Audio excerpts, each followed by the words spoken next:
I landed in consulting. I just so happened out that way. And I've never looked back. It is an exciting place to be.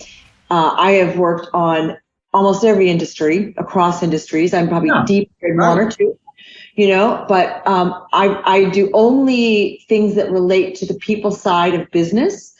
So I feel like I've got such purpose and meaning in my career. I have held every position inside consulting. I've been a practice leader, an office leader, a service line leader, a geography leader, an account leader. In consulting, there's opportunities for leadership every time you turn around. I've been at the partner level for about 20 years out of my 32-year career. And, my career has been full of pivots, great joys, great successes, some failures, some frustrations, being engaged, being checked out, you name it. I mean, that's been the experience. So I love that, because a lot of people will go into consulting for a season, right? Like come in for a season, do some consulting, and then join a client or go into corporate and go on the other side of the table, for lack of a better term. I love the fact that you found something you were passionate about and you stuck with it. And do you think that knowledge of, hey, I know exactly what I want to do has given you some courage to take some big decisions? You had peace around exploring these different leadership opportunities and whatnot? Yeah, I mean, I wanted to be a clinical psychologist. I studied psychology in undergrad. I wanted to be a clinical psychologist. And I kind of realized I wanted to be a clinical psychologist because I probably had my own unresolved issues, which a lot of people, they kind of end up in psychology. So I graduated and the economy was horrible. So I think I was a receptionist my first job. Then I went to a technology company and I fell in love with business. So I said, I want to stay in business. How do I marry my love of psychology with business? So I went to Columbia and I got this degree in business psychology. And I have stuck with that my whole career. My mission in life is to help organizations become places where people can learn, grow, and be fulfilled. Yeah. I take a stand for using business for positive change, and I stand for systemic change. Like that has been my work purpose forever. And so I've stuck to that and I live that. So it's just been really clear. I didn't plan it out. I did not map it out. I'm much more, let me roll with the punches. Let me see what comes my way. Right. I worry about the next promotion. I desire it. I worry about my sales goals. I think I missed them twice in my career. It's a horrible feeling, but I don't know. I kind of go with the flow a little bit. Some people might not see me that way, but in my career on big things, I go with the flow. I tend to sweat the small stuff. No, yeah. I love that. I love your authenticity. Let's talk though about an interesting chapter in your life a few years ago, right? Because like you said, 20 years on the partner level, managing director, regional director. I mean, you've seen and done a lot. Yeah. You have a year, if I understood it correctly, where you had some of your biggest numbers, but there was something else going on in your life that was forcing you to do a little bit of a rethink and a little bit of a pause. And can we talk about that chapter? Yeah. Thank you for that. Yeah. 2021 was a great year for me work-wise. Myself together with a team sold a very, very large deal. And it was really hard. It took the entire year to close the deal. Wow. But we did. And I also sold many other things in addition to that one big deal. So I ended the fiscal year, which is August of 2021, with really outstanding results. I got promoted that fall. And so from a career perspective, it was just fantastic. So you're coming out of the pandemic on fire, right? You're coming out of the pandemic with momentum. You got some big deals, right? It's an exciting time.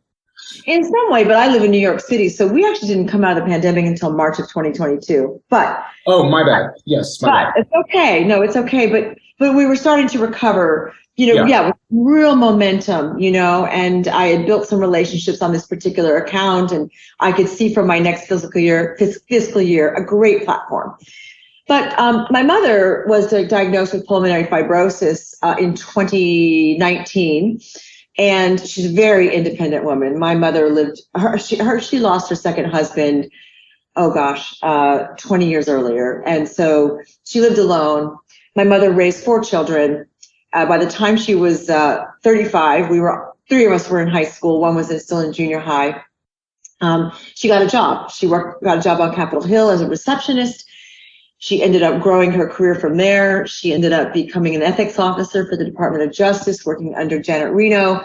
She had a 35-year career, reached the pinnacle of government service. And so she had retired maybe, 10 years earlier. So we were not really close. I mean, we had a very complex relationship. When my mother got diagnosed, I sort of stepped in as, taking care of her, helping her. She didn't need my help. I have a sister and two brothers. My older brother was managed her finances. I managed her care. So the first step was moving her out of her home into an apartment. And then about March of 2021, my mother just became unable to take care of herself. So I had to start to get home care. And if anyone's ever done that, the system is complex. And so while I was having this wonderful ride in my career, closing this incredibly complex deal, I was shuttling between Washington, D.C. and New York, where I live in D.C. on the Amtrak during the pandemic to go down and take care of my mom. So I'd get an Airbnb, I'd work all day, and then I would run to see her every break. And I wasn't really then doing my work on my breaks. And, so she deteriorated and we got, 24/7 care. And then early September, she took a fall, broke her hip, and that was it, So she passed away on September 21st of 2021. I just closed the deal. We were launching the work.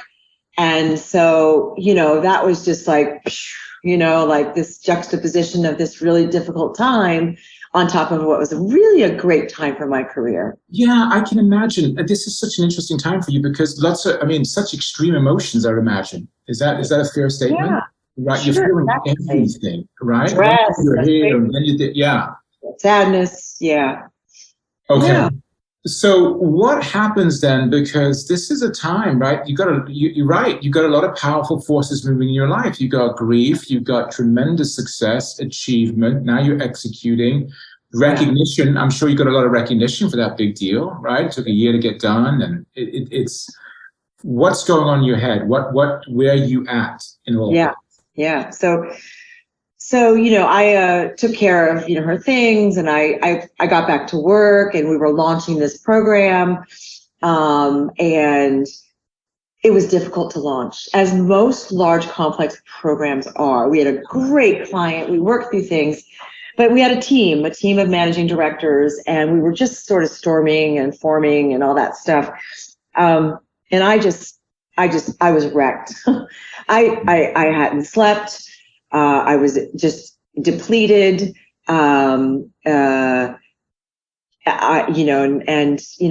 to sort of get this program launched and get my roles clarified with my peers. And I think sometime in October, I decided I needed a break. I needed to just step away.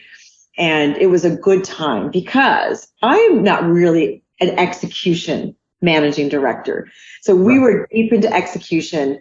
And so I agreed, with my leadership that I would step away from the account. And so I handed off my portfolio and I said, I need to go out. I read an article today in Inc. magazine that talked about sometimes you have to live in neutral gear, right? You can't always be accelerating and braking. And so I didn't know this then, but I went to go be in neutral gear for about 3 months. So I took a leave of absence. And I took care of myself and just sorted out a lot of things. Did you recognize that you needed that, or did that come with time? Meaning, was your body telling you that before you mentally recognized that I need a leave of absence? Yeah, I mean, the pandemic was good for me. I was very healthy during the pandemic. I worked out. I didn't eat too much. I didn't drink too much. I was really healthy. But I realized the exhaustion in my bones. My body was telling me, as was my mind, because, I had pivoted to a new practice that June. Yeah. And I can talk about that and how big that is in my life. But I wasn't really focused on that practice because I was busy getting this deal done.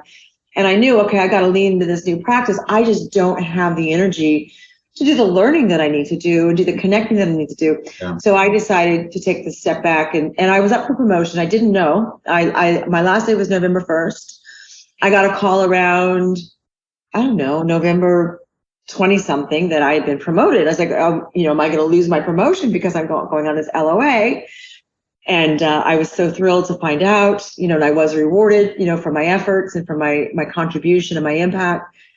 And so I just, I took the downtime and did a lot of thinking and work on myself during that. Like. Right. Yeah. Yeah. Well, I actually went to therapy. I went 3 times a week because I said I had a complex relationship with my mother. And I think after she passed away, I went through all of her things. I was there in the apartment. I was going through her papers. My mother was very, very clean. She didn't keep a lot of stuff around, but there were a few things. I realized, how much my mother loved all of us kids. She wasn't the one to be outward about it, but I could find things. B, what an accomplished woman she was. And how proud I felt to be her daughter. And a little regretful that I didn't talk to her more, ask for her advice. I tended to think, oh, she's competitive with me, instead of oh my God, my mother had this amazing career. Yeah. I saw her performance reviews. So for me, I was like, I kind of had to process some of that stuff. It's like I didn't take advantage of this amazing woman all those years and even the last years of her life. And so I went away to process this stuff, and I basically was diagnosed with anxiety. And interesting. We all have anxiety. Anxiety strikes all of us in life. 30% of the population has clinically diagnosed anxiety. And as an Army brat, I was always in a new school, meeting new kids, always the new kid around. And I tend to think a lot about things and overprocess things and all this stuff. So I'm sharing this very personally and authentically. Earlier, I was on a panel with Accenture where I actually shared my story about this, because I believe leaders need to be authentic and share their lived experience. And I'm very, very passionate about mental wellness in the workplace. So this diagnosis was life-changing, because oh, I have a framework now. I'm a consultant. I have a framework now for understanding me, what drives me, my behaviors, and things in my career that made me really successful and things that might have held me back over the years. I'm very hard driving. I'm creative, but I also am I wear my heart on my sleeve. I can worry too much. I maybe don't ask enough questions because I'm internally processing things. So that was life-changing. At my point in my career, to get this and say, okay, for me, ever since I came back in January, pivoted to my new role, and I had these new tools in my toolkit, for how to be successful. And I moved from what I used to call FOMO. We all know what FOMO is, fear of missing out, to JOMO, joy of missing out. Now, I don't live that every day. There are many days when I'm worried, oh, why am I on that meeting? Oh, I want that role. I want this. But then I'm able to say, no, you know what? No, you're where you need to be. Things are good. And I just have a way to deal with some of those things. And so that whole episode of great success, the death of my mom, taking the LOA, discovering how to care for myself, has just been so life-changing. So 2022 has been a completely different year for me. It's been a wonderful year. I can imagine. And let's talk about what you're doing now, because it sounds like taking a leave of absence, doing the work. And that's what you did. You did the work, right? And there's no substitute for that, right? You went deep and did the work. Let's talk about this new practice you're on, because you came out of it with energy. 2022 has been a great year. Because people sometimes have a fear, if I step back, I'm going to miss out. And that's not the impression I'm getting that happened to you. I don't think you missed out at all. I think you set yourself up for a tremendous traction. I let go of work. For the first 2 weeks, I did puzzles and I listened to podcasts. That's all I did.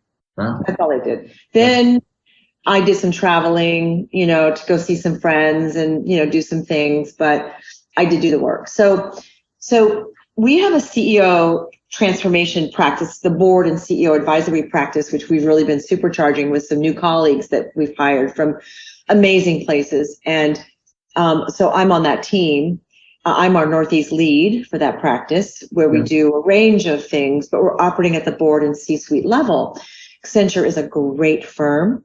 We do work at the board and CEO level. Okay. My job with my colleagues is to build that recognition and that strength, because how we're different is that we can actually execute on the back end. Yeah. Our breadth of capabilities. So it was a big pivot for me. You know, I am at a point in my career where working with CEOs is a no-brainer, and C-suite executives, I do it all the time. But we are now trying to operate in a whole different way. And so, you know, and boards of directors, for my next chapter of my career, whatever that may be, 5-7 years down the road, I want to have a portfolio career and be a board director. And so, you know, I am learning a lot about that as being part of the practice. I'm taking NACD Accelerate, which is a certification program for board members. Yeah. So I am, you know, learning a tremendous amount. And I used to do HR transformation. I could have stayed there. I could have stayed there and sold millions and millions and millions and millions of dollars, because these are large projects. This new practice, it's a pivot. And so, you know, my sales goals will be different. The kind of client that I work with is different. My role is different. And I have to learn so many things. I'm learning about sustainability, you know, and how boards work and that kind of thing. So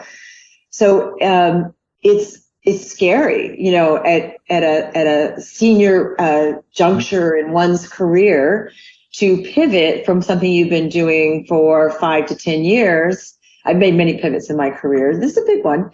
And, you know, to have faith in the fact that I will be successful, that I can take, by the way, I'm fine with taking on risks. I'm very adventurous. But, you know, with the anxiety, there's a lot of worry, right? I have to deal and contend with that worry. But it's going great. And with my, you know, what happened last year, I have this mentality of just keep pressing on, just keep doing your thing, just get out there the next day, you know, get busy, get active, go do. And so it's really been fun. Not perfect, but fun.